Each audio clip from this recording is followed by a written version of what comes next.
अस्सलाम वालेकुम। वालेकुम सलाम। क्या नेम है? इमदाद खान। इमदाद खान, क्या करते हैं? हम तो फोटोग्राफर हैं। अच्छा, जू में क्या करने आए हैं?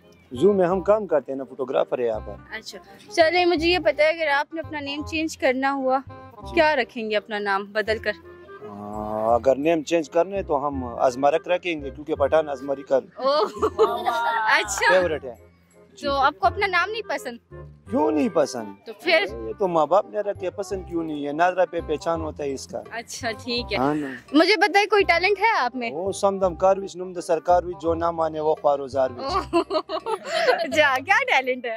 ये टैलेंट था? Yes, you're right. So beautiful, nice to meet you. Cannot come go to see me. The help touching and these your pictures so big, nice. नोरवाया नाइस, समना में सब अखरी कलू चोली का चालान चढ़ी चाकवान लगा सुकान बेंडा तो रे दुकान ये टैलेंट है आपका, क्या बात है। दा को फुल टैलेंट है।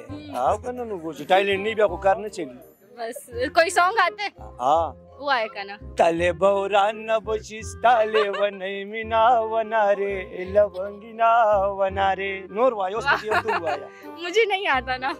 ओ संड तेरे नाले बिच, ओ संड तेरे नाले बिच तेरा प्यार माही वे ओ रागा दा माही गल्ला सोनिया। वो कोई शेर सुना दे चले। वही रबस्ता करम चिवुशी प जहान बांधे बालाशी, वही रबस्ता करम चिवुशी प जहान बांधे बालाशी, ची इज्जत द चाल और की बे बाचा पदी दुनियाशी। वाह वाह, पूरी ख्वाजा पीर सरकार मलंग दरवेश। Okay, thank you.